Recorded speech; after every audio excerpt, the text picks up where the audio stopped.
For the last step, I used the Garnier Skin Active Pure Active Intensive Spot and Blackheads Triple Action Care, which is a long name.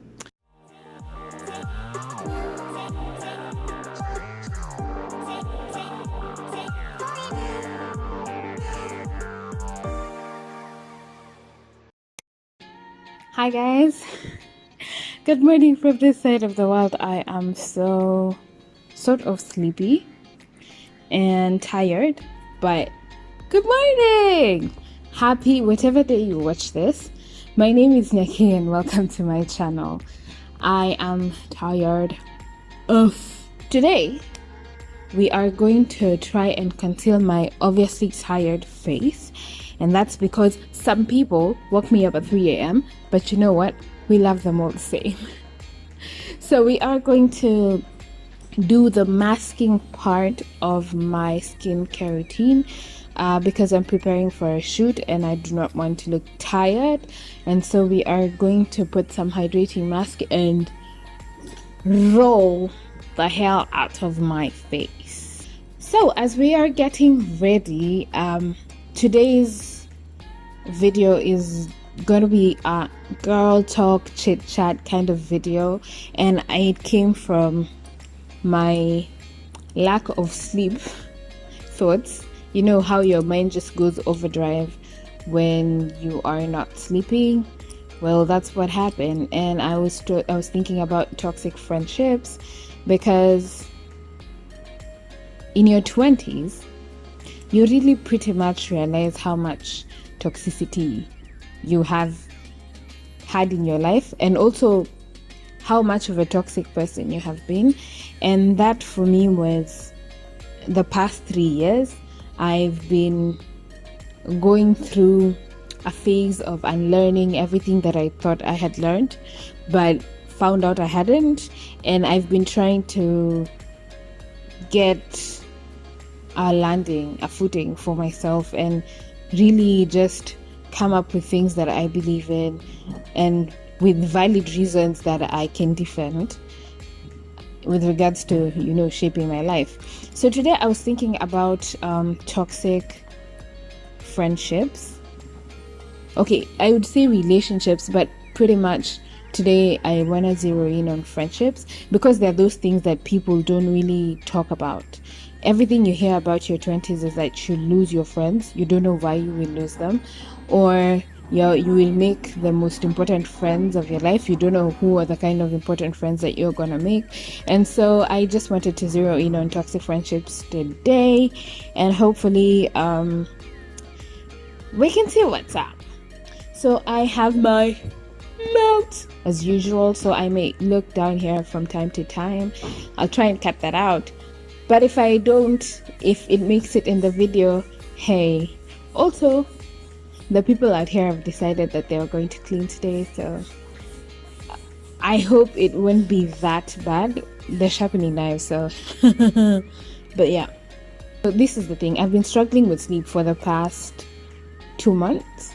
I really don't get to sleep properly for some reason. I don't want to say my anxiety has gotten overdrive, because I'm not diagnosed with anxiety, but my anxious moments have been really getting me to have a really hard time to sleep. Oh, by the way, this is the Yves Rocher Awakening Mask that I have talked about in a video that I will link here. You should try it out if you can't. If you can, that is. You should try it out if you can. So, I've been struggling with sleep for the past 2 months. My anxiousness levels, let's call it that. My anxiousness levels have been really high. I think I know why, but I don't know if it's time to share why. But yeah, I've been struggling with sleep.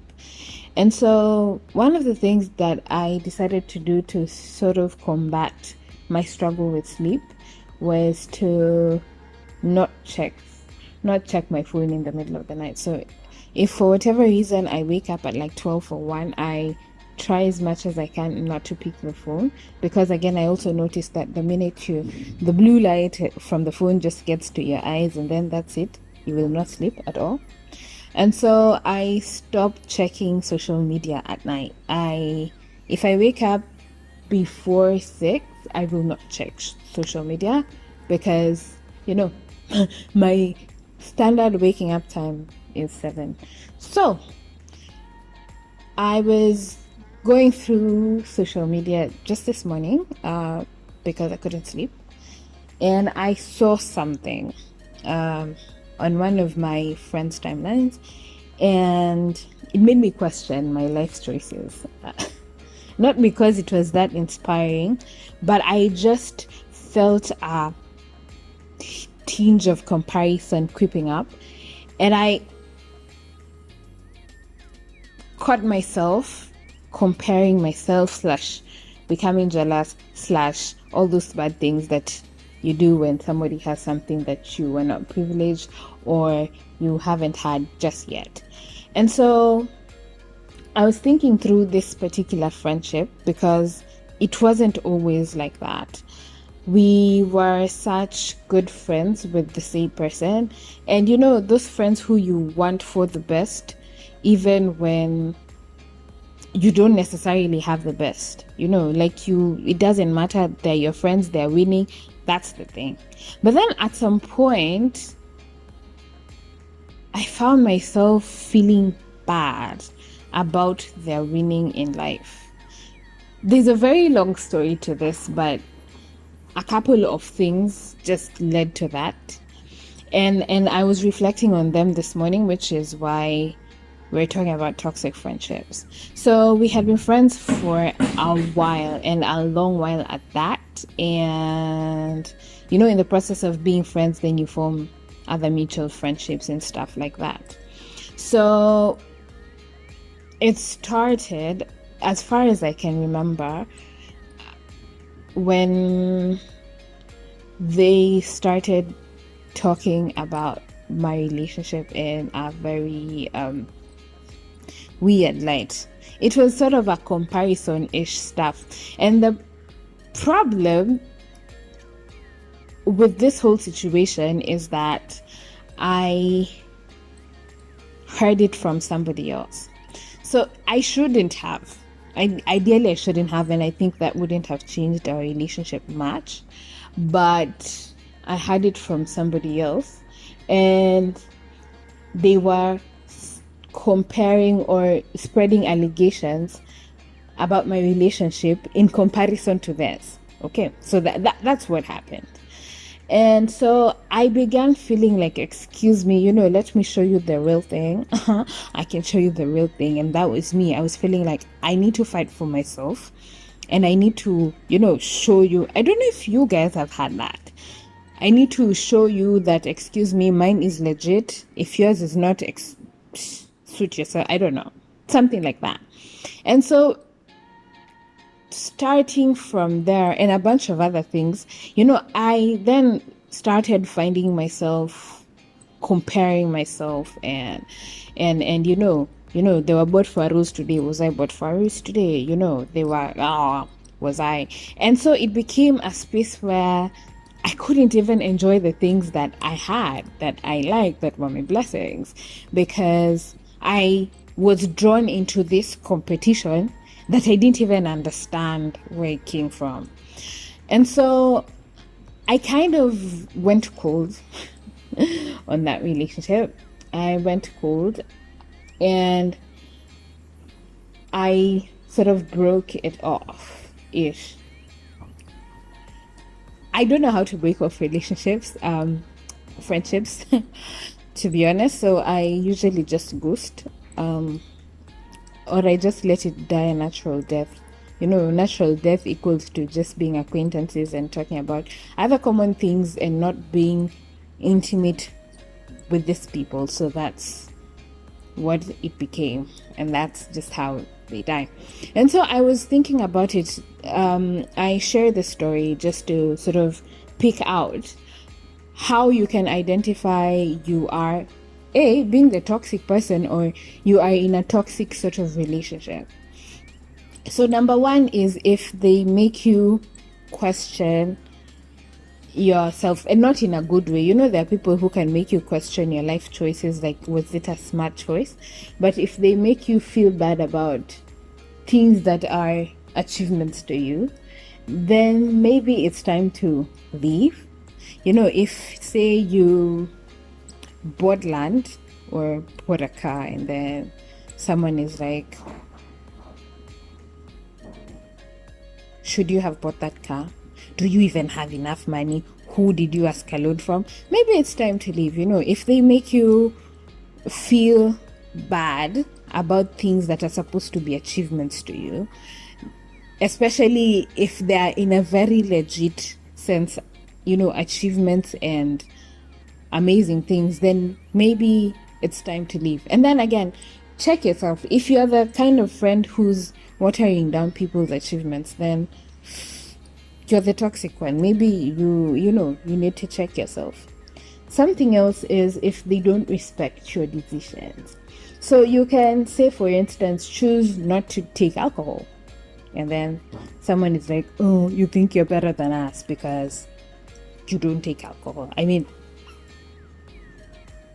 no, I'm just not taking alcohol, okay? Or I'm just being vegan, or I'm just doing this thing that I think is cool for my life. And if they're, and if they can't like handle it or happy for you, and they can't shut up about it, and they still make you feel like they need to talk about it, then maybe it's time to bounce. So something else is group mentality. Now, you know that quote about the average IQ of people is reduced in a group. People in a group is reduced to the lowest IQ of that quote that is here. Yes. Group mentality can help if you're fighting for salaries. But usually group mentality is not a good thing. So if your friends don't respect your individuality, or if your friend does not respect your individuality and traits that make you you, then bounce. Bounce. Something else is, now, if they are quick to spread, believe, or propagate rumors, then, or if you are quick to spread, believe, and propagate rumors, then you're the toxic friend, And I say some of these things because I have been the toxic friend, and I have been in situations where, the people around you are toxic, and it's been such a hard pill to swallow. Now, rumors include, and are not limited to, even assumptions. Like, usually the people believe rumors all the time. Your friend should be able to give you a benefit of doubt. Okay, this also applies to assumptions. Okay, don't just assume that your friend thinks like this or is like this without consulting them and asking them and things like that. Yeah, so if you are quick to propagate rumors, to believe rumors, to be part of rumors, then you are the toxic friend. If they are quick to propagate and believe and take up rumors about you and assume, maybe it's time to bounce. And this does not only apply to friends, it applies to your significant other, it applies to your fam. Guys, even family can be really, really toxic. And you see, the thing about toxic situations, toxic people, or toxic situations, those people are not necessarily bad, but they're not good for you. Okay, they're like bad people. Bad people are on one side, but they might not be good for you, but good for someone else. I don't even know how that works, but these people might just not be good for you. And so sometimes we stay in toxic relationships much, much longer than we should. And I found myself in such a situation more than 3 times, and I was sort of wondering why I stayed for that long. And so I came up with a few reasons why you could stay in a toxic relationship for a bit longer than you should. So one of them is nostalgia. Like, you have been with this person or this set of people through life's, what life is. But then, some people are there in life for a season. There are others who are there to stay. There are others who are there to take you for through a certain situation. And so different people, different things. And sometimes you might just feel indebted to staying in a relationship because you've been through things. You've been through hard times. You've been through life phases. You've been through identity forming milestones with people, and you feel like you need to stay because who wants to be a traitor? Who wants to be the one who deserts people? But in the end, you have to realize that this relationship is doing more harm than it is good, and so bouncing can be a better decision for you. The other thing, the other reason why we stay is because some of these people bear or give us a sense of belonging and a sense of identity. This especially applies to family, or if you are in a clique, then you're known as that clique person.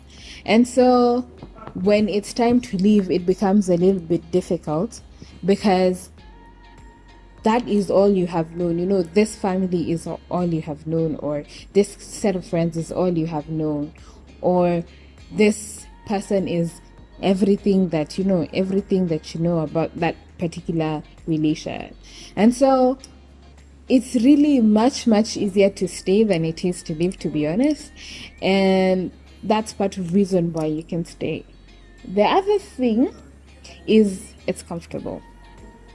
Because it's difficult to leave what you have known as life, you just choose to stay in comfort. And this is not like, oh, life begins in the other side of comfort. No, but acknowledging that it is really hard to leave what we know. It's comfortable to stay in these spaces because they form our identity, because they have a sense of nostalgia, because they bear what we know as home, and we don't, and we're anxious about what we don't know. After you leave, will you get another set of friends? Or after you leave, will you be in another relationship? Or there's no other family to go to? What becomes of what I know as family when I leave? And so that can be a very, very difficult decision to make, and we understand. So as much as it's difficult to leave this comfortable situations, and we understand that it is difficult to leave these comfortable situations, you have to think about the effect that this relationship is having on you, and you as a person, and also you and other relationships, because remember, hurt people. And so some of the effects that you might have to deal with, or maybe there are kind of pointers that you need to live, is you get drawn into competitions. First, like I said in my little story, you create a competition that does not exist. And sometimes the things that we want, we feel competitive and comparing ourselves about, we don't necessarily create them, but somebody sort of lures us into that space. Like, for instance, saying something like, my relationship is better than yours, or you're jealous of me, something like that. Okay, no, let's take this very good instance. Someone comes and says, you're jealous of me because I've bought a car. You've never thought of it like that. Like, you saw the car, you're like, hey, okay, good car.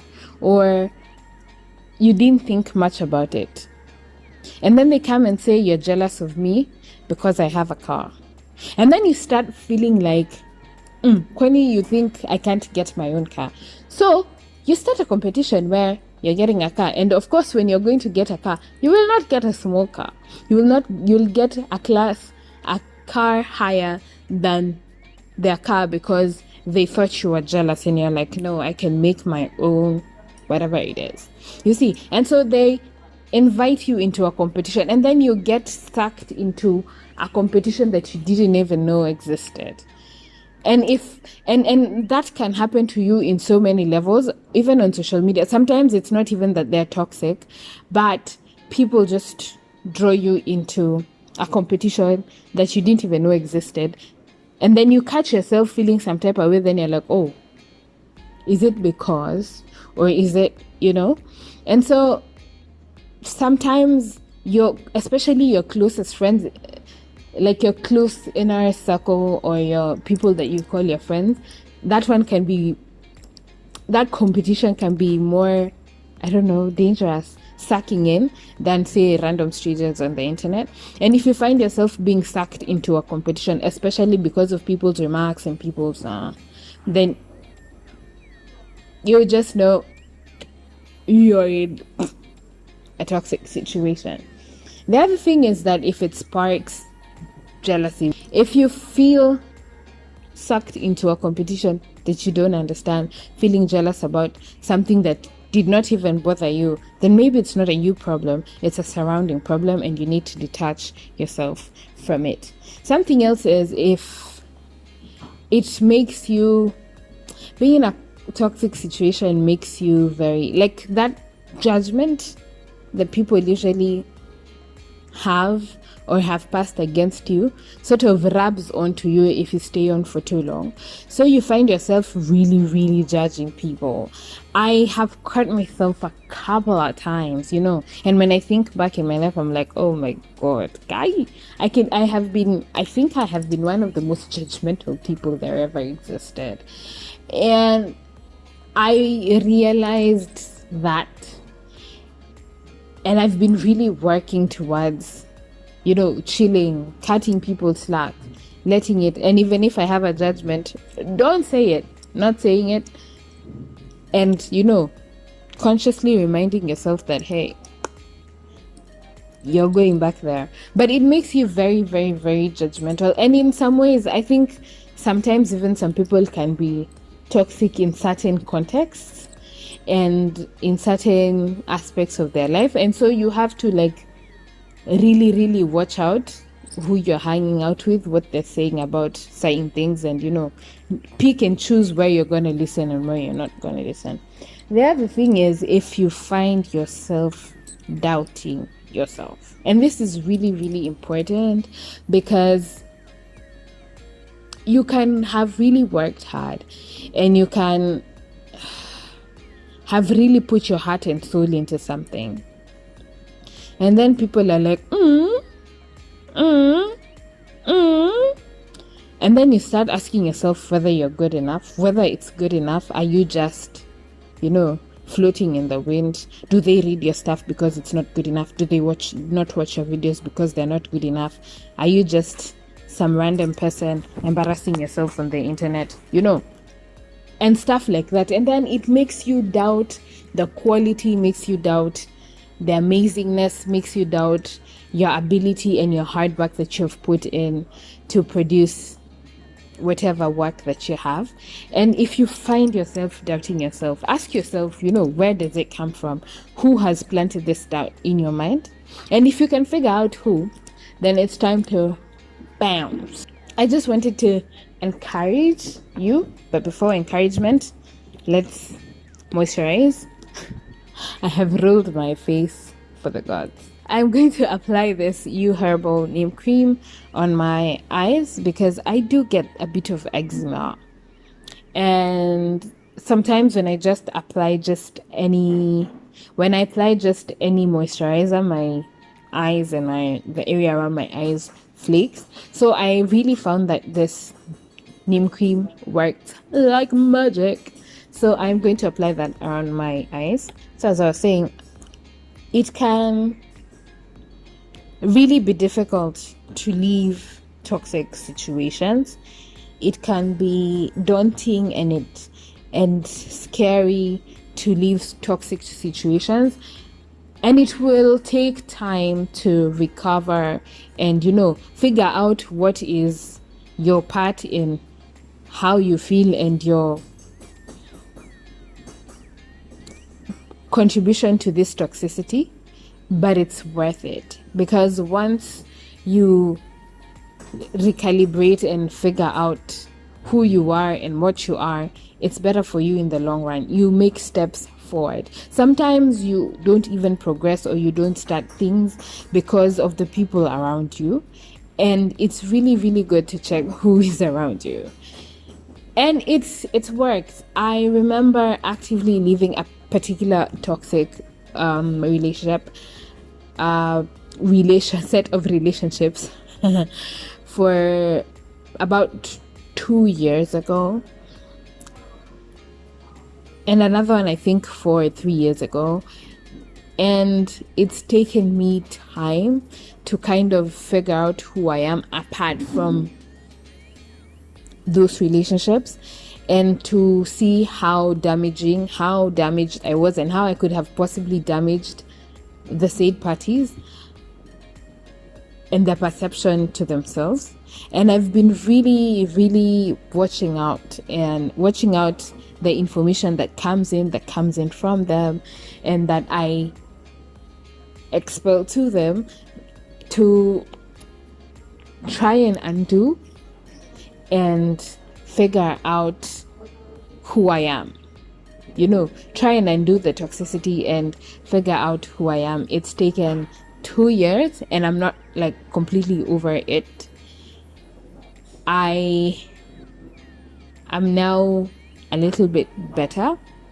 I still deal with self-doubt and anxiety, and sometimes the anxiety keeps me awake at night, you know, but I have moved so many steps forward because I detached myself from those situations. And I'm currently struggling with another one, and I just wanted to tell you that, you know, these things are common, these things are normal. If you've been feeling off, if you've been feeling like these relationships are not building you, then I think it's time to leave and get to a space where you're comfortable, where people accept you, and where you are learning, most importantly. Because again, maybe you're the toxic person, and so if some of these traits describe you, or some of these things are part of your life, you know, you believe, like, you know, hating is a culture, things like those, you're probably a toxic person, and you need to check yourself. And so I hope this little video helps, and I hope that you're able to conquer your toxic situations and to undo some damage that has been done to you and that you have done to others. And I'll see you in the next video. Bye.